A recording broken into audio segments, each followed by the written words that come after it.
संत समागम हरि कथा कह तुलसी दुर्लभ होए। और सुत दारा और लक्ष्मी तो घर पापी के भी होए। सुत दारा और लक्ष्मी, सुत यानी के पुत्र, दारा यानी के भाई, परिवार, कुटुंब और लक्ष्मी, ये चार चीजें बताई गई हैं कि यह तो पापी के भी घर में हो सकती है। लेकिन पापी के घर में क्या नहीं हो सकती? संत समागम, संतों से मिलन, संतों का आना जाना, संतों को भोजन कराना, संतों का सम्मान करना। हरि कथा, उस परमात्मा की कथा, उस श्री हरि नारायण की कथा जिसके घर में होती है। संत समागम हरि कथा और तुलसी दुर्लभ होए। और एक तुलसी दुर्लभ होती है, तुलसी का वृक्ष। यह हर घर में नहीं होते हैं ये चीज़ें। एक संत समागम, एक हरि कथा और तुलसी, ये चीज़ें दुर्लभ होती हैं। ये किसी किस्मत वाले के, भाग्य वाले के, उसकी किस्मत में ही लिखी होती हैं। सुतदारा और लक्ष्मी घर पापी के भी हों। बेटे, भाई, पत्नी, धन, संपत्ति, यह तो पापी के भी घर में हो सकती हैं और होती ही हैं। आप देखते होंगे, जो जितना बड़ा पापी है उतना ही आज धनवान है, उतना ही उसकी संतान वृद्धि कर रही है, उतना ही उसका कुटुंब कबीला फूलता जा रहा है। तो ये चीज़ें तो पापी के भी घर में होती हैं। और जो संत समागम हरि कथा और तुलसी होती हैं, वह किसी खास व्यक्ति के होती हैं जो परमात्मा से जुड़ा हुआ होता है। परमात्मा से जिसकी कोई कांटेक्ट हो गया है, कोई कनेक्शन जुड़ गया है, कोई टावर ने रेंज पकड़ ली है परमात्मा की, तो उसके घर में होते हैं संत समागम। संतों की महिमा का वर्णन किया जाता है, गुणगान किया जाता है, हरि की कथा कही जाती है। और तुलसी का पौधा उस घर के आंगन को सुगंधित और शांतमय बनाता रहता है। नेगेटिविटी को उसकी रिमूव करता रहता है अपनी जो है अपने प्रभाव से। तो यह कुछ बातें थी धर्म से संबंधित। अब हम इस वीडियो के मुख्य टॉपिक पर आ जाते हैं। वह है सिद्धि का मार्ग, एक सिद्ध बनने का मार्ग, एक सिद्ध योगी, एक सिद्ध भगत, एक सिद्ध तांत्रिक। इस मार्ग का मार्ग जो सिद्धि का मार्ग है, यह उससे संबंधित वीडियो है। जो लोग चाहते हैं कि हम भगताई की दुनिया में आगे आएं, एक सफल तांत्रिक बने, जन कल्याण करें, लोगों का भी भला करें और स्वयं का भी भला करें, अपने परिवार का भी भला करें, अपने परिवार की रक्षा करने में सक्षम हो, तंत्र से अन्य लोगों की रक्षा करने में सक्षम हो, हर तरह से वृद्धि को प्राप्त हो, नकारात्मकता से दूर रहें, सकारात्मकता आपके घर में पसरे, पॉजिटिविटी आए, मांगलिक आपके घर में कार्य हों, खुशी चारों तरफ पसर जाए, अन्नपूर्णा प्रसन्न हो, लक्ष्मी प्रसन्न हो, दुर्गा प्रसन्न हो और रक्षक के रूप में काली प्रसन्न हो। तो ये चार देवियाँ होती हैं। अन्नपूर्णा जो होती हैं आपकी कुल देवी, वह आपके घर में अन्न, संतान और धन की कमी नहीं छोड़ती हैं। लक्ष्मी धन की देवी हैं, वह स्वयं ही धन की देवी के रूप में प्रसिद्ध हैं। दुर्गा सौभाग्य लाती हैं, काली रक्षा करती हैं। तो ये शक्तियाँ के सभी को मिल सकती हैं। यदि हम देखें तो सभी को, तो क्या ये तो 100 में से किसी 1-2 को ही मिलती हैं। 100 में से भी कहना थोड़ा गलत होगा, 1000 लाखों में से कहें तो और ज़्यादा सुदृढ़ होगा यह वचन। हजारों में से किसी एक के भाग्य में होता है ऐसा सौभाग्य कि यह देवियाँ, यह शक्तियाँ, यह माताएं आपके जीवन में एक तरंग पसार दें, एक प्रकाश फैला दें। तो इस मार्ग पे आपको भक्ताई के मार्ग पर चलना होता है। एक भगत के रूप में आप कैसे सिद्ध होते हैं, कैसे आप लोगों के कष्टों का दूर करते हैं, अपनी समस्याओं का निपटारा करते हैं, शत्रु के आक्रमण से बच के रहते हैं। तो उसके लिए भगत बनने के विचार अनेक लोगों के मन में आते हैं जो तंत्र से पीड़ित होते हैं। खासकर उन लोगों के यह विचार आता है कि हमें भी भगताई की दुनिया में जाना चाहिए, हमें भी एक भगत के रूप में, एक तांत्रिक के रूप में अपने जीवन रूपी नैया को उस किनारे पर ले जाना है कि जहाँ जाने के पश्चात हम स्वयं की, परिवार की रक्षा कर सके, वृद्धि को प्राप्त हों, दुश्मनों के तंत्र से बचें, अटैक से बचें, उनके प्रहारों से बच सके, और साथ साथ कुछ अन्य लोग जो पीड़ित हैं, इधर उधर भटक रहे हैं, उनकी भी हम मदद कर सके, उनके भी तंत्र काट कर सके। तो यह विचार उन लोगों के मन में होता है जो तंत्र से बुरी तरह पीड़ित होते हैं और भक्तों के चक्कर काट काट के जैसे वो बोलते हैं ना, तारीख पे तारीख, तारीख पे तारीख, तारीख पे तारीख, ऐसे चक्कर काटते काटते वो एक दिन सोचते हैं कि काश मैं ही भगत बन जाता, और फिर वो उन तांत्रिकों बाबाओं के चक्कर में पड़ जाता है। भगताई सिखाओ मुझे सिद्धि कराओ, और फिर वहाँ पर लूटता है वह। आजकल दुनिया इतनी शातिर हो गई है कि हर समय आपको टोपी पहनाने वाले मिलेंगे। तो इस भगताई की दुनिया में आने के लिए सबसे पहला जो होता है वह होता है आपका आत्मबल। क्योंकि यदि आप किसी कदम को उठाओ, शुरुआत करो, तो फिर आपको बीच में नहीं रुक जाना है। जैसा अनेक लोगों के साथ होता है, वह शुरुआत तो कर देते हैं, किसी कार्य का बीड़ा उठा लेते हैं, लेकिन उसको पूरा नहीं कर पाते हैं। इसलिए आपको एक आत्मबल का परिचय देना होगा, एक दृढ़ विश्वास का परिचय देना होता है, एक अटूट श्रद्धा आपके भीतर होनी चाहिए, आपके गुरु के प्रति, अपने इष्ट के प्रति। तब आप इस चीज़ में सफल हो पाते हैं।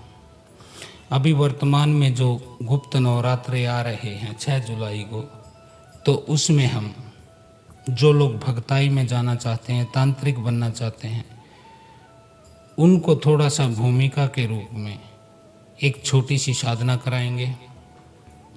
यह साधना माता काली की होगी, जो गुप्त नवरात्रों में हम कराएंगे। इसको आप कर सकते हैं, कोई भी कर सकता है। एक साधारण आदमी जो परिवार में ग्रस्त में रहता है और तंत्र से पीड़ित है, या फिर कोई तंत्र से पीड़ित नहीं है, उसकी इच्छा है, पूर्व जन्म के संस्कार हैं कि इस लाइन में जाना चाहता है, वह तंत्र की लाइन में जाना चाहता है, तो ऐसे लोगों के लिए यह साधना है। इस साधना में सर्वप्रथम हम क्या करवाएंगे? सर्वप्रथम आपको अमावस्या के दिन, यानी गुप्त नवरात्र से एक दिन पहले, हम आपके पितरों की उपासना कराएंगे, उनकी स्थापना कराएंगे आपके पूजा स्थल पर, ताकि इस साधना में वह आपका साथ दें, कोई अड़चन न डालें, अन्य चीज़ों से, विघ्न बाधा से भी वह आपकी रक्षा करें। तो इसकी भूमिका में सबसे पहले अमावस्या को हम आपसे ये करवाएंगे। तो इसके लिए किस किस सामग्री की आवश्यकता होगी मैं पहले वह बता देता हूँ, ताकि आप अमावस्या यानी कि 5 जुलाई से पहले आप अपना सामान ला के तैयारी कर लें। तो इसमें चाहिएगा आपको उस दिन, अमावस्या वाले दिन, आपको खीर का तो प्रसाद बनाना है, 7 बतासे लाने हैं आपको बिना टूटे, 108 लौंग की व्यवस्था करनी है, 2 जायफल आपको ले आने हैं, 3 नींबू इसमें रहेंगे और हवन के लिए हवन सामग्री रहेगी। आधा किलो का पैकेट वो आएगा और 100 ग्राम घी आएगा। ये चीज़ों की आपको व्यवस्था करनी है। एक बार फिर बता देता हूँ, खीर का प्रसाद रहेगा, 7 बतासे रहेंगे बिना टूटे, 108 लौंग, 2 जायफल, 3 नींबू और हवन सामग्री। तो यह आपको व्यवस्था कर लेनी है अमावस्या से 1 दिन पहले। फिर आपकी साधना की शुरुआत हम कराएंगे। पहले हम कराएंगे आपकी अमावस्या के दिन पितरों को जो है आपके प्रसन्न कराएंगे हम, ताकि वह कृपा करें, अपना आशीर्वाद दें। इसके अलावा इस साधना में एक अन्य देवता का हम जो है सहयोग ले रहे हैं रक्षा के लिए आपकी साधना की। वह है आपके अक्षय त्रिपाल, जिसको ग्राम देवता बोला जाता है, नगर खेड़ा बोला जाता है, भूमिया बोला जाता है, अक्षय त्रिपाल बोला जाता है, डी बाबा बोला जाता है। तो हम डी बाबा को इस साधना की रक्षा के लिए, आपके नगर खेड़े को इस साधना में शामिल करेंगे। तो अक्षय त्रिपाल के लिए भी आपको जाना पड़ेगा उनके स्थान पर, एक दिन साधना से पहले ही जाना पड़ेगा आपको, और उनको निमंत्रण दे के आना पड़ेगा कि वह किसी भी ऐसी शक्ति को गांव में, ग्राम में, अक्षेत्र में प्रवेश न करने दें, जो कि आपकी साधना को खंडित करने आ रही है, भंग करवाने का प्रयास करना चाहती है, आपको पीड़ित करना चाहती है। तो इसमें हम डी बाबा की मदद लेंगे। उनको क्या भोग प्रसाद दे के आना है, क्या विधि रहेगी, क्या मंत्र रहेगा, क्या क्या क्रिया रहेगी, यह आपको साधना में बताया जाएगा। अब 2 चीज़ें इसमें हो गई हैं, एक तो पितरों की स्थापना, दूसरा अक्षय त्रिपाल की स्थापना। ये 2 चीज़ें मिलकर आपकी साधना की रक्षा करेंगी, इस साधना की जो मैं आपसे करा रहा हूँ। और ये साधना, ये मान के चलिए, यदि आप अब से हमारे साथ जुड़ते हैं तो अगले साल के नवरात्रों तक आप एक स्वतंत्र भगत बन सकते हैं, आज़ादी से अपना काम कर सकते हैं, अपना दरबार चौकी आदि लगा सकते हैं। लेकिन बेटा, यह साधना केवल उन लोगों के लिए है जो सीरियस हैं। मूर्ख प्राणियों के लिए कोई साधना हम देते नहीं हैं, कि जिनको परीक्षण करना होता है, टाइम पास करना होता है, कोई काम नहीं है तो चलो सोचा साधना कर ले। ऐसा नहीं, केवल वही लोग इसमें सफल होंगे जिनका दृढ़ इच्छा शक्ति है, दृढ़ विश्वास है कि मुझे तंत्र की लाइन में आगे जाना है और मुझे एक मार्ग दिखाने वाला मिल चुका है। और मार्ग दिखाने वाला भी कोई ऐसा वैसा भगत नहीं है, वो एक ऐसी शक्ति है जिसको कण कण का पता है, तंत्र की गहराई का पता है, इसके अंधकार का पता है, इसके प्रकाश का पता है। ऐसा मार्गदर्शक आपको मिल रहा है। तो इसमें 2 देवता रक्षा के लिए होंगे। तीसरा, हम इसमें आपकी कुल देवी को जोड़ेंगे, क्योंकि देखिए, आपके पितृ जो होते हैं वह पितृ योनि में कह सकते हैं आप उनको, लेकिन होते वो प्रेत ही हैं, प्रेत ही हैं। प्रेत को एक पद मिल गया पितृ का, थोड़ा अच्छा नाम दे दिया, थोड़े उसमें अच्छे गुण आ गए, लेकिन है वह एक प्रेत ही। और एक प्रेत के अंदर इतना बल नहीं होता कि यदि कोई आगे से प्रचंड शक्तिशाली चीज कोई अटैक करे तो वह उसे रोक पाएँ। हाँ, संघर्ष वह ज़रूर करेंगे, अपने आखिरी प्रयास तक लड़ेंगे वो, लेकिन उनमें इतना बल नहीं होता है जितना अन्य शक्तियों में होता है, मैली शक्तियों में होता है, शमशान मशान की शक्तियों में होता है, तो उनमें बल नहीं होता।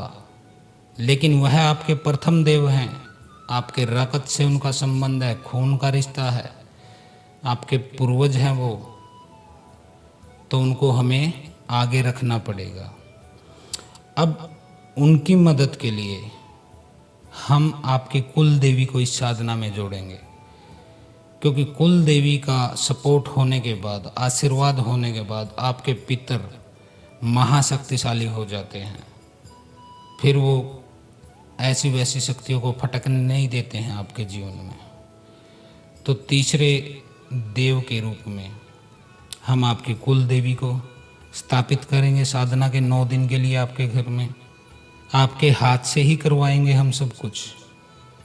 कुल देवी का मंत्र क्या है, कैसे जपना है, कैसे उनको स्थापित करना है, किस तरह से उन्हें आहुति देनी है, क्या भोग देना है, कितना जाप करना है, यह सारी चीज़ें इस साधना में बताई जाएंगी। पितरों की, अक्षय त्रिपाल की, कुल देवी की 3 चीज़ें आपकी हो गई हैं। अब चौथा और महत्वपूर्ण सबसे आपकी साधना। अब आपकी साधना हम आपके अनुसार, आपकी अक्षमता के अनुसार देखकर आपको देंगे। यदि आप कलरक के लायक हैं तो कलरक की ही साधना मिलेगी। यदि आप चपड़ासी के लायक हैं तो चपड़ासी की साधना मिलेगी। यदि आप आईपीएस के साधक हैं, आपके अंदर क्षमता है, उतना ओरा है, उतना आपका जाप है, कर्मफल आपके अच्छे हैं, ग्रह नक्षत्र आपके साथ हैं, कुल देवी पितर आपके समक्ष हैं, बिल्कुल आपके साथ खड़े हैं, तो ऐसे भगत को फिर साधना भी उच्च लेवल की दी जाती है। आपके ओरे में कितने गोले बने हैं, आपके कुंडलिनी के कितने चक्कर जागृत हैं, ऊर्जा कितनी उठती है, कहाँ तक उठती है, ये सभी चीज़ें तय करती हैं कि आप किस साधना के लिए फिट बैठते हैं। और हम आपको उसी तरह से फिट बैठाएंगे इस साधना के लिए। जैसी आपकी अक्षमता होगी उतनी आपको भागीदारी दे देंगे। अब मान लीजिए आप हैं पितर की साधना के लायक, इतना आपका ओज नहीं, ओरा नहीं, गोले नहीं, चक्कर नहीं, कोई जाप नहीं, पहले कभी भक्ति ज़्यादा की नहीं, प्रयास किया नहीं, शरीर की शक्ति को, ऊर्जा को आपने जगाया नहीं, तो आपके लिए सबसे आसान अपने पितरों की साधना होती है। सबसे पहले अपने पितरों की सिद्धि करनी चाहिए। यदि उससे थोड़ा ऊंचा लेवल हो गया है आपका, तो पितरों को साथ में आपको रखना चाहिए। खाली अपनी कुल देवी को सिद्ध करना चाहिए, या फिर आपके कुल देवता हैं कोई, उनको सिद्धि कर लेना चाहिए। और सिद्धि के बाद ये शक्तियाँ क्या करती हैं? सिद्धि के बाद ये आपकी रक्षा करते हैं किसी भी बाहरी अटैक से। आपके घर में जो भी कुछ दिक्कत है उसको ये क्लीन कर देती हैं, साफ कर देती हैं। अब ये आपको काम भी दिलाती हैं। काम कैसे दिलाती हैं? किसी व्यक्ति को कोई दिक्कत है, वह आता है आपके पास, तो आप इनकी शक्ति से उसका इलाज कर देते हैं, उसको ठीक कर देते हैं। आपके अंदर इतनी शक्ति, इतनी ऊर्जा, इतना बल, इतना तप, इतनी तरंग, इतनी सुगंध, इतना प्रकाश आ जाता है कि आप किसी व्यक्ति को भी ठीक कर सकते हैं। 2-3 महीने में आप बिल्कुल ओके रिपोर्ट ला देंगे उसकी, यदि वह सही नीयत से आपके साथ जुड़ेगा। अब उसकी नीयत में ही खोट होगा तो फिर उसे क्या मिलेगा? यहाँ घंटा मिलेगा, उसे कुछ नहीं मिलेगा। तो उसके बाद कुल देवी पितर आते हैं। इसके अलावा भी अन्य बहुत सारे देवी देवता हैं जिनके मंत्र भी हैं। जैसे नरसिंह भगवान है, उनका मंत्र है, भैरव बाबा है, उनका मंत्र है, गुरु गोरखनाथ जी के शक्तिशाली मंत्र हैं, माता काली हैं, उनके अंश को आप प्राप्त कर सकते हैं। तो इन शक्तियों की आप पूजा करके, साधना करके, इनसे आप पूर्ण रूप से अपने जीवन में एक ट्रांसफॉर्मेशन ला सकते हैं, एक बदलाव ला सकते हैं, एक निर्णायक मोड़ ला सकते हैं। आप स्वयं का भी भला कर सकते हैं, दूसरों का भी भला कर सकते हैं। आपका नाम भी होता है यदि आप लोगों को अच्छा करते हैं, भगत के रूप में या फिर तांत्रिक के रूप में। इज्जत भी मिलती है आपको, आपको लक्ष्मी की, धन की, अन्न की, किसी भी तरह की कमी नहीं रहती है। तो ये शक्तियाँ आपसे करवाती हैं। इस साधना में हम आपको सिखाएंगे कि कैसे सूर्य भगवान को आप अपनी साधना में ऐड कर सकते हैं, उनकी ऊर्जा को कैसे प्राप्त कर सकते हैं, जो कि आपकी साधना में, आपके जीवन में एक निखार ला देगा। सूर्य की ऊर्जा ऐसी है, वह नेगेटिविटी को भस्म कर देता है, जला देता है, रिमूव कर देता है, और एक प्रकाश, एक पॉजिटिविटी की ऐसी तरंग आपके शरीर में अंश के रूप में आ जाती है कि आपका शरीर चमकने लगता है। कोई आपके पास बैठता है तो शांति मिलती है उसे, एक चैन आता है आपके समक्ष बैठने से, आपसे बात करने से उसको आराम मिलता है। तो सूर्य भगवान को आप किस तरह से ऐड करेंगे तांत्रिक के रूप में, वह भी हम आपको इस साधना में बताएंगे। आपको पूर्ण इस चीज़ के बारे में कि पहला स्टेप क्या होना चाहिए एक भगत के रूप में, एक भावी भगत, एक होने वाले भगत के रूप में पहला स्टेप क्या होना चाहिए। और अब बिल्कुल सही समय है, बिल्कुल सही समय है, क्योंकि ये जो गुप्त नवरात्रे हो, हर साल हम यही साधनाएं करवाते हैं अपने शिष्यों को, और यहीं से शुरुआत होती है। क्योंकि अब ये गुप्त नवरात्रे आ रहे हैं, तांत्रिकों के नवरात्रे हैं ये। यहाँ से आप शुरू करते हैं स्टेप बाय स्टेप, पितरों को, कुल देवी को, ग्राम देवता को, अक्षेत्रपाल को, माता शीतला को, माता मदान को, किसी वीर को, इनको आप सिद्ध करते चलते हो स्टेप बाय स्टेप। कोई कम अंश मिलते हैं किसी देवता के आपको, किसी के ज़्यादा मिलते हैं। ऐसा नहीं है कि आपको पूरा ही एक साथ मिलता चलेगा। मान लीजिए एक अंश पितरों का मिल गया, एक कुल देवी का मिल गया, एक आपको शीतला माता का अंश मिल गया, एक किसी अन्य देवता का, तो हो गए 4-5 अंश। अब अगली साधना करेंगे जब, तो फिर दोबारा अंश मिलेंगे आपको। इस तरह से अंश जमा होकर तत्वों का रूप ले लेते हैं आपके भीतर, और फिर आप जो कहते हैं, जो करते हैं, वह होने लगता है। तो बिल्कुल सही समय है ये। आषाढ़ का महीना जो होता है, यह माता शीतला का महीना भी होता है, और माता शीतला महाक्रूर शक्ति हैं। तंत्र की दुनिया में माता शीतला के बिना आप पत्ता भी नहीं हिला सकते हैं, क्योंकि माता शीतला अक्षेत्र की धर्म की देवी होती हैं। जैसे किसी जिले का डीएम होता है, उनकी कृपा बिना आप तंत्र में आगे बढ़ नहीं सकते हैं। तो ये आषाढ़ मास जो है, यह होता है माता शीतला का। तो तांत्रिक जो होते हैं, जो सिद्ध बनने की राह पर अग्रसर हैं, ऐसे शिष्यों को मैं बताता हूँ कि बेटा,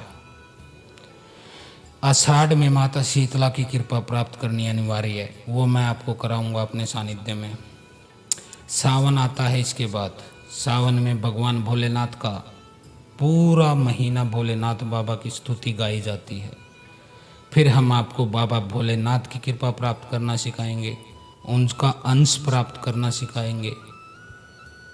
उनके जो गण होते हैं, दूत होते हैं, वह कैसे आपका साथ देते हैं, कैसे हम पहचान सकते हैं, कैसे उनकी मदद ले सकते हैं, यह चीज़ें आपको बतानी पड़ेंगी, तब आपको पता चलेगा। क्योंकि आप बहुत भटके हो जगह जगह, किसी ने आपको मार्ग नहीं दिया है। आप गए हैं बहुत से सर घुमाने, चुटिया घुमाने वाले लोगों के पास, काम बना नहीं।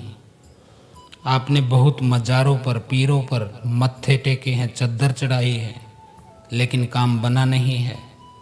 आपने बालाजी, सालासर, खाटू श्याम के चक्कर काटे हैं, लेकिन काम बना नहीं है। क्यों नहीं बना है बेटा? इसलिए नहीं बना है क्योंकि आपको कोई सही से बताने वाला नहीं है, प्रक्रिया बताने वाला नहीं है, घड़ी मुहूर्त बताने वाला नहीं है, कैसे करना है वो बताने वाला नहीं है, अच्छाई बुराई बताने वाला नहीं है। जब कुछ भी नहीं है आपके पास तो फिर करोगे कैसे?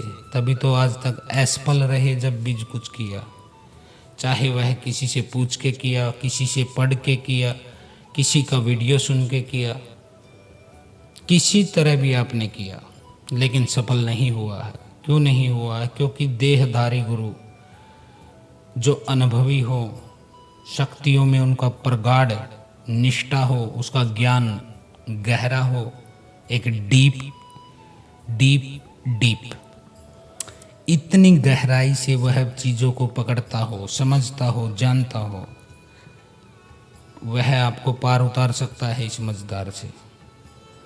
अब सावन में आते हैं शिव का, बाबा का, उनकी कृपा कैसे प्राप्त कर सकते हैं वह समझाया जाएगा। उसके बाद आता है भादो मास, भाद्रपद हिंदी में कहते हैं। भादो मास में वीर की साधना आपको कराई जाएगी, जाहर वीर गोगा जी की, जो कि उत्तर भारत के सबसे शक्तिशाली लोक देवता हैं। हर जाति, हर धर्म के लोग उनके मैडी पर जाते हैं। हिंदू, मुस्लिम, सिख तीनों उनकी मैडी पर जाते हैं, उन्हें अपना कुल देवता मानते हैं, उन्हें अपना लोक देवता मानते हैं। तो जाहरवीर हैं, उत्तर भारत के लगभग सभी राज्यों के वह कुल देवता है। तो भादो मास में उनकी साधना आपसे कराई जाएगी, उनका अंश प्राप्त करवाया जाएगा। गुरु गोरखनाथ जी उनके गुरु हैं, जिनके आशीर्वाद से उनका जन्म भी हुआ था। गुरु गोरखनाथ की कृपा उनके साथ चलती है, और गुरु गोरखनाथ के साथ माता काली की शक्ति चलती है, माता मदानन की शक्ति चलती है, 5 बावरी साथ चलते हैं, 56 कलवे साथ चलते हैं, 9 नाथ 84 सिद्ध साथ चलते हैं, माता श्याम कौर मोहिनी साथ चलती हैं। तो ये इतनी बड़ी परंपरा है, इतना बड़ा खड़ है, इसमें शक्तियाँ चलती हैं। भादों में कराएंगे आपको वीर साधना, एक अंश उनका मिल गया। फिर आ गया आश्विन मास, आसुज मास, और फिर आगे दशहरा, फिर दिवाली। इस तरह से तंत्र के मुख्य टाइम आ जाते हैं, क्योंकि इन मासों में आप एक एक अंश देवताओं का प्राप्त करते हैं, उनके मंत्र का जाप लगातार कर रहे होते हैं, और दिवाली पे जाके वह मंत्र सिद्ध हो जाता है। अब मंत्र सिद्ध हो गया तो समझिए आपको सिद्धि मिल गई उस देवता की, उस मंत्र से ही वह देवता चलेगा, आपको कोई बताने वाला नहीं है। ऐसे बहुत से लोग हैं जिन्होंने मंत्र सिद्ध कर रखे हैं, लेकिन उन मूर्खों को ये पता नहीं कि इसको चलाना कैसे है। शक्तियाँ उनके साथ चलती हैं, किसी के साथ उनके पितर चलते हैं, किसी के साथ ग्रामीण शक्तियाँ चलती हैं, देवी देवताओं की शक्तियाँ चलती हैं, लेकिन उन्हें ज्ञान नहीं है। उन्हें हाजिरी भी आती है, लेकिन उन्हें पता नहीं है, क्योंकि बोलता नहीं है। वो बोलेगा कैसे? वो कंठ चक्कर जो होता है, विशुद्धि चक्कर जो होता है, जब यहाँ तक कुंडलिनी शक्ति उठ जाती है अनाहत चक्कर को भेद कर, और गले में आके अटक जाती है, तो उसे गुरु ही खोलता है अपनी चाबी से। सारे चक्रों में कंठ चक्कर ही ऐसा है जो गुरु की चाबी बिना नहीं खुलता। आकाश तत्व होता है यहाँ पे, आपके गले में होता है कंठ चक्र, तो फिर वो शक्तियाँ बोलती नहीं हैं, तो गुरु खोलता है उसका चक्कर, तब वो बोलने लग जाती हैं, वचन लेके अपना काम शुरू कर लेते हैं और करते हैं जन कल्याण, सवा का भी कल्याण। हम चाहते हैं कि सभी खुश रहें, इलाज करवाने वाले भी खुश रहें, इलाज करने वाले भी खुश रहें। तो इस तरह से दिवाली पर हो जाता है आपका मंत्र सिद्ध। अब उसे जागृत करना बाकी रह जाता है। और जागृत कब होता है वो होता है फिर से गुप्त नवरात्रे आते हैं, फिर होली आती है। होली पर वह सिद्ध मंत्र जागृत कर दिया जाता है। अब आप बैठ के अपनी चौकी पर, अपने आसन पर 100% लोगों के संकट काट सकते हैं। तो यह प्रक्रिया चलती है, लगातार चलती है, एक लंबी दूरी की ट्रेन की तरह चलती है। बीच बीच में स्टेशन आते हैं, ट्रेन रुकती है, यात्री उतर जाते हैं, नए यात्री चढ़ते हैं और ट्रेन फिर चल पड़ती है। फिर रुकती है आगे किसी और स्टेशन पर, फिर वहाँ के यात्री उतरते हैं, नए चढ़ते हैं, ट्रेन फिर चल पड़ती है। इसी तरह बेटा ये साधना का जीवन है आपका। आप अभी शुरुआत करेंगे गुप्त नवरात्रों से, तो एक स्टेशन से आप क्रॉस हो गए, अगले स्टेशन पर गाड़ी रुकेगी। उस साधना में अलग देवता होंगे, अलग शक्तियों की मदद ली जाएगी, अलग भोग होंगे, अलग मंत्र होंगे, अलग प्रसाद होगा, अलग क्रिया होगी। तो वह अगला स्टेशन था आपकी साधना का। अब वहाँ पर आप सफल होने के पश्चात आप अगले स्टेशन पर, यानी कि अगले महीने अगली साधना में चले जाते हैं। तो साधना रुकती नहीं है, तांत्रिक की साधना रुकती नहीं है, 1 साल तो रुकती ही नहीं है। क्योंकि जब हम जाप करते हैं, मान लीजिए मैं जाप करता हूँ ओम रीम राम, इस मंत्र का मैं जाप करता हूँ। और इस मंत्र की जाप मेरे भीतर नाभि चक्कर से टकराता है, हृदय चक्कर से टकराता है, मूलाधार से टकराता है। मूलाधार पर बार बार चोट करता रहता है आपका जाप, जिससे कुंडली शक्ति जाग जाती है। कुंडलिनी की शक्ति वह अपना फन तान के ऊपर की तरफ खड़ी हो जाती है। आप नियमों से चलते हैं, कायदे से चलते हैं, गुरु के आदेश से चलते हैं, तो वह कुंडली शक्ति ऊपर की तरफ बढ़ना शुरू कर देती है आपके जाप की शक्ति की वजह से। पहले वह मूलाधार से ऊपर उठ के स्वादिष्टान चक्कर में आती है, फिर वह मणिपुर चक्कर यानी कि नाभि चक्कर में आती है, उसको भेद कर पहुंचती है सीधा सीधा हृदय चक्कर में, यानी कि अनाहत चक्कर। मेरे पास कई ऐसे मामले आए जिनमें कुंडलिनी के लिए उन्होंने प्रयास किया था, लेकिन कोई सही गुरु नहीं था, मार्गदर्शन नहीं था, खुद का कोई अनुभव नहीं था, और हृदय चक्कर पर आकर कुंडलिनी वापस गिर जाते उनके। ऐसे व्यक्तियों के सीने में दर्द रहने लग जाता है, ऐसा लगता है कि जैसे उसका कलेजा किसी ने पकड़ लिया होगा। तो मैंने बताया उस शिष्य को कि बेटा ये यहाँ पर आकर शक्ति फंसी तुम्हारे कुंडलिनी हृदय चक्कर पे। तो बिना जानकारी के जो लोग कुंडलिनी शक्ति को जगाना शुरू कर देते हैं, इधर उधर से सुन के कह के, अनेक लोग पीड़ित मेरे पास आते हैं। कोई आवाज़ निकालता है अजीब सी मुंह से, तेज आवाज़ जिसे आप डर जाएं सुनने के बाद, ऐसी चीख निकलती है उनके मुंह से। कोई गोल गोल घूमते हैं। तो ये विकृत रूप है, क्योंकि आपने जब साधना की होगी तो वह चक्कर आपके अनियंत्रित हो गए, अनबैलेंस हो गए, किसी चक्कर पर ज़्यादा ऊर्जा हो गई, किसी चक्कर से ऊर्जा कम हो गई, तो गड़बड़ा गया आपका मैच, तखड़ी का पलड़ा ऊंचा नीचा हो गया। तो इन चक्रों के गड़बड़ से आपको बहुत सारी समस्याएं आती हैं जीवन में। ये प्रेत शक्तियाँ इन्हीं चक्रों पर बैठती हैं।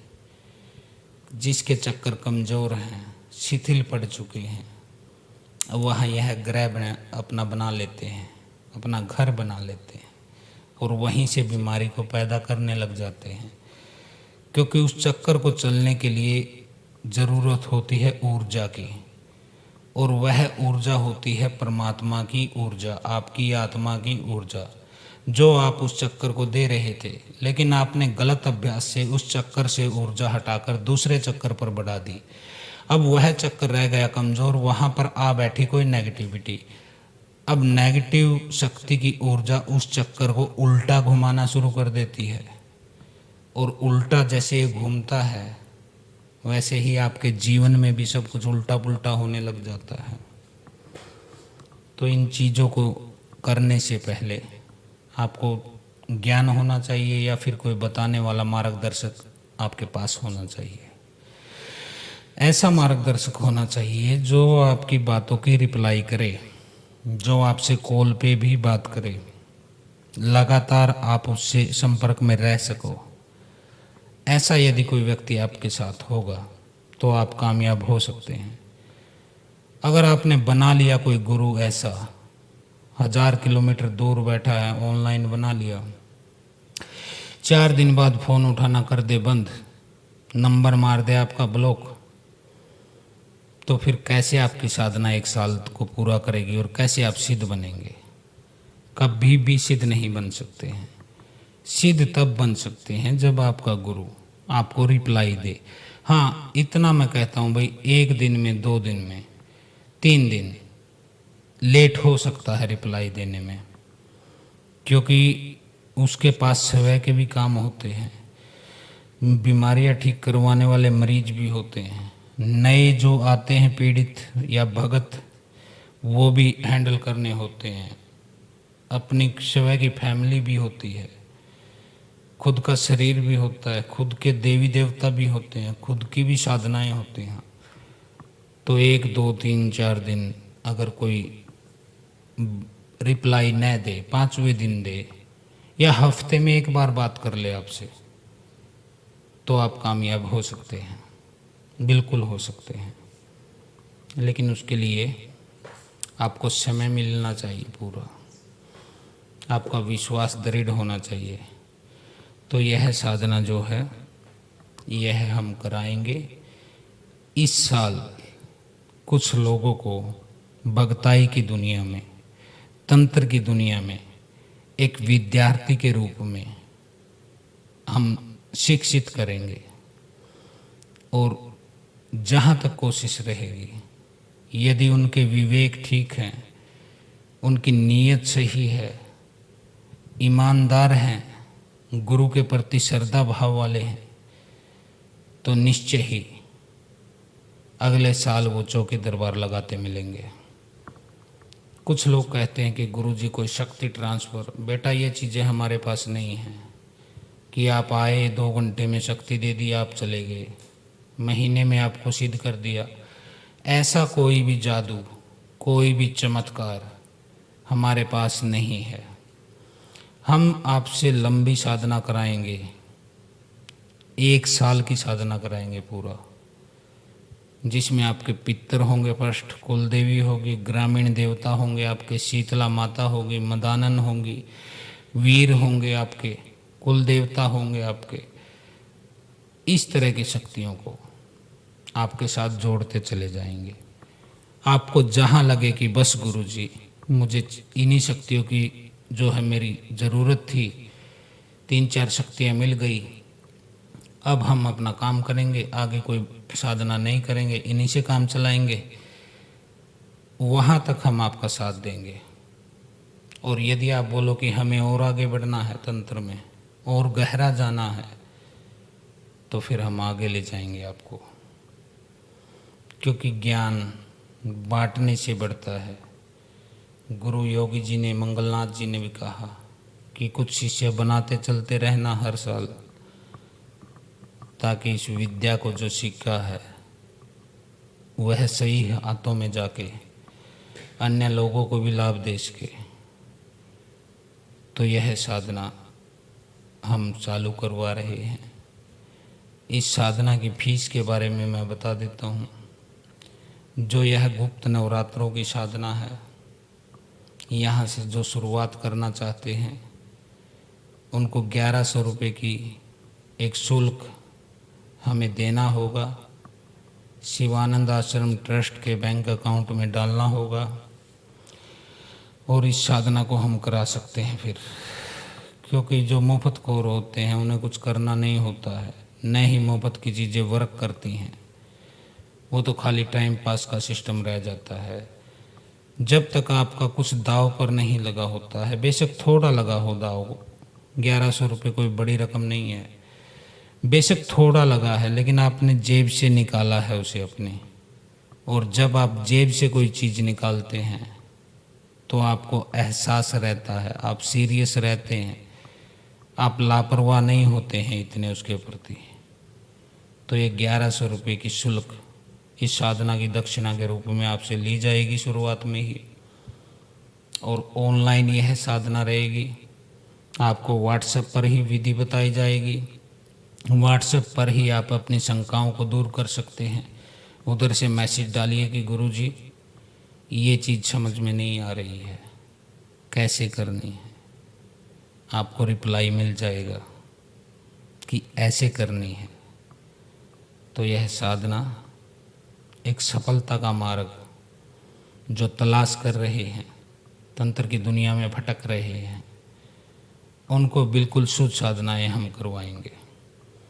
किसी भूत प्रेत, जिन मशान, किसी चुड़ैल डायन, इनकी साधना करने वालों संभल जाओ, क्योंकि इनकी पूजा करोगे तो एक दिन यही बन जाओगे। देवता दो प्रकार के होते हैं, एक होते हैं भोग पे चलने वाले, एक होते हैं आपके प्रेम पे चलने वाले। भोग पे चलने वाले जो देवता होते हैं उन्हें आपसे प्रेम से कोई लेना देना नहीं, कोई लगाव नहीं रखते हैं वो, कि आपने भोग दिया है उनको तो वो आपसे दोस्ती रखेंगे, नहीं। यदि आपसे ज़्यादा भोग कोई दूसरा तांत्रिक दे देता है तो यही देवता आपको पटक देते हैं।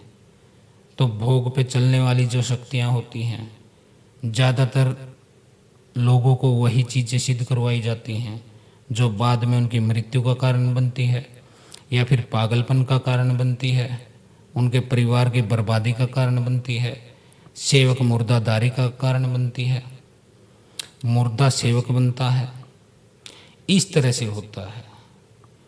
तो भोग पे चलने वाली शक्तियाँ जो होती हैं, कभी उनको इष्ट मत बनाइए, अपने घर में मत पूजिए।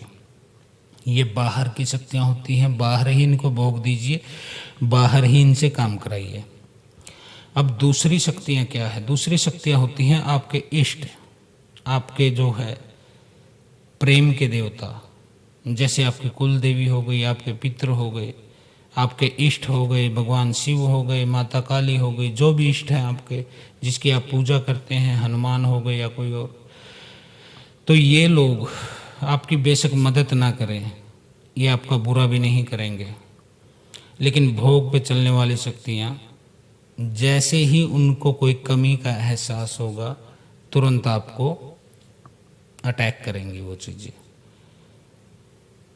अनेक लोग ऐसे मैंने देखे हैं जिनके तंत्र जो कार्य कर रहे हैं, लेकिन वह अपने पितरों से पूछा लेके बताते हैं, अपनी कुल देवी से जो है पूछा लेके बताते हैं, उनसे तंत्र काट कराते हैं, अपने कुल देवता से कराते हैं तंत्र काट। तो मैं उन लोगों को मानूंगा कि यह मूर्ख है जो अपने इष्ट से, अपने इन चीज़ों से ऐसे काम कराते हैं, पूछा देने के काम कराते हैं, इधर उधर भूत प्रेत को पकड़ने के काम करवाते हैं। ऐसे लोग अंतिम समय में बर्बाद हो जाएंगे, 7 पीढ़ी तक उनकी रोएंगी, क्योंकि ये पूज्यमान देवता होते हैं आपके घर के, और इनको ही आपने मजदूर बना दिया।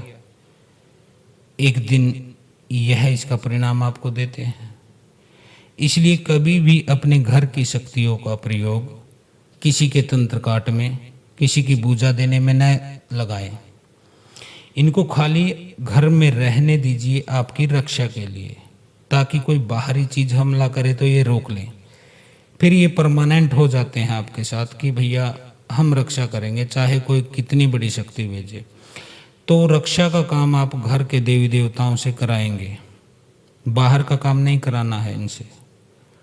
और जो भोग की शक्तियां हैं, मान लीजिए माता मदान है, पंचबावरी हैं, शमशान की शक्तियां हैं, चौगान की शक्तियां हैं, कोई मसान की शक्ति है, कोई जिन की शक्ति है, किसी पीर की शक्ति है, हिंदवानी या पीरवानी, कोई भी ऐसी शक्ति है जो भोग पर चलती है। भोग तामसिक हो सकता है, सात्विक हो सकता है। ज़्यादातर तामसिक ही चढ़ता है इन चीज़ों पर। मांस मदिरा आदि चढ़ता है, बलि चढ़ती है। तो इनसे काम कराए आप तंत्र काट का, और इनकी घर में पूजा न करे कभी भी। समझे? थोड़ा सा अंतर समझ लीजिए। पूज्यमान देवता आपके घर के देवी देवता होते हैं, आपके इष्ट होते हैं, आराध्य होते हैं, और जो भोग की शक्तियाँ होती हैं वह तंत्र में चलती हैं। उन्हें घर पर भोग प्रसाद पूजा नहीं देनी है आपको। बाहर ही काम कराया, बाहर ही भोग दे दिया, और अपने घर के देवताओं को रखो खाली अपनी रक्षा में। कि सामने से कोई तांत्रिक का आप इलाज कर रहे हो, उधर से तांत्रिक ने कोई शक्ति छोड़ दी, तो ये देवता आपकी रक्षा करेंगे। उस समय भोग के देवता आपकी रक्षा नहीं करेंगे, इतना जान लेना। कभी उनको भोग के देवताओं को सिद्ध करके किसी ने दे रखा हो आपको, और आप उनके भरोसे बैठे रहो कि ये शक्तियाँ रक्षा करेंगी, वो शक्तियाँ किसी की रक्षा नहीं करती हैं, वो खाली मारती हैं। उनका काम क्या है? भोग लिया, काम किया, काम खत्म, आदमी खत्म, आदमी खत्म, काम खत्म। अब मान लीजिए आपने माता मसाणी को भोग दे दिया है, तंत्र काट करा दी है, और सामने वाला तांत्रिक आपसे भी ज़्यादा भोग दे देता है, उनको प्रेत लगा देता है उनके साथ और चढ़ा देता है आपके साइड, तो आप बचोगे नहीं। इसलिए सावधानी बरतना अनिवार्य है। तंत्र का ज्ञान वही दे सकता है जिसे इन चीज़ों के बारे में पता हो, जिसने अनुभव किया हो, जिसने जीवन में उस गहराई को, उस प्रसाद को पाया हो, अपने गुरु के चरणों की सेवा करके, अपने गुरु को आदर्श मान के। चाहे गुरु कैसा भी कार्य बता दे, करने के लिए कदम बढ़ा देते हैं जो वीर होते हैं, सूरवीर होते हैं। चाहे गुरु भिक्षा मांगने भेज दे, ला के खिलाना पड़ता है गुरु परंपरा के अंतर्गत। और पैसे दे के कहीं आप गुरु नहीं बना सकते हैं। आप एक शिक्षक ढूंढ सकते हैं, एक टीचर आपको मिल जाएगा, लेकिन गुरु टीचर नहीं होता है। गुरु गुरु होता है, टीचर टीचर होता है। टीचर आपको पढ़ाता है, लेकिन गुरु गुरु आपके दिमाग से वो कचरा साफ करता है जो आपने इधर उधर से पढ़ लिया था, आपको बिल्कुल शून्य पर लाता है, सच्चा ज्ञान कराता है, वो मार्ग दिखाता है, उलझने आपकी काट देता है। आप कितने भरम जालों में घिरे पड़े थे। अभी कई भक्त मेरे पास आते हैं, वो घर में 7 से 8 दिए जलाते हैं। ये काली के नाम का, ये राधा कृष्ण के नाम का, ये कुल देवता के नाम का, ये किसी पठान के नाम का, ये किसी पीर के नाम का, ये किसी, ऐसे बहुत सारे लोग हैं। 7-8 दीपक जलाते हैं घर में, अलग अलग देवताओं के। लेकिन उनके घर में आप जाइएगा, एक मातम पसरा है, कोई खुशी नहीं है, दरिद्रता पसरी हुई है, ग्रह क्लेश होता है, झगड़ा रहता है, बीमारी ने घर कर लिया है, कोर्ट केस में फंसे हैं, इनकम का कोई साधन नहीं है, किसी लड़के लड़की पर सवारी आती है, प्रेत नाचता है, घर की स्त्रियों के साथ गलत संबंध बनाता है, पीड़ित करता है। अब क्या फ़ायदा है इतने इतने दिए जला के, इतने इतने देवताओं को पूजकर? दीपक घर में एक ही होता है, और वह आपकी कुल देवी के नाम का होता है, क्योंकि कुल देवी ही आपके घर की स्थापित शक्ति हैं। उनके नाम से दीपक जलेगा। फिर पूजा आप चाहे किसी की भी कीजिए, कोई चक्कर नहीं है, लेकिन एक दीपक ही जलेगा, वह कुल देवी का होता है, जो माँ के रूप में आप में घर में स्थापित होती है। तो कुल देवी के नाम से एक दीपक जलाएं, सींक जैसे ही जलाएं, माचिस की तीली रुई से लगाएं, तो बोले, हे माता कुल देवी प्रसन्न हो जाइए, ऐसे करके दीपक जला दीजिए खाली। फिर किसी की भी साधना कर रहे हो, किसी की भी पूजा कर रहे हो, दीपक पर आपके हमेशा आपकी कुल देवी ही बैठेंगी, उनका ही अधिकार है। यदि आप उनको सम्मान देंगे तो वह किसी भी शक्ति को जिसकी आप साधना कर रहे हैं उसको चुटकियों में मना सकती है आपकी कुल देवी। चाहे आप काली को मना रहे हैं, शीतला को मना रहे हैं, हनुमान को मना रहे हैं, आपकी कुल देवी चुटकियों में उसको मना देगी। लेकिन सर्वप्रथम आपको समझना होगा कि आपको इज्जत किसे देनी है, सम्मान किसे देना है, स्थापित किसे करना है। यह चीज़ें आपको एक गुरु बता सकता है, और गुरु भी ऐसा होना चाहिए जो कोई सिद्ध, कोई योगी, जो जानता हो हर चीज़ को गहराई से। तो आज की वीडियो में इतना ही। हर हर महादेव, ओम काली, आदेश गुरु गोरखनाथ, जय गोरख टीला वाले बाबा।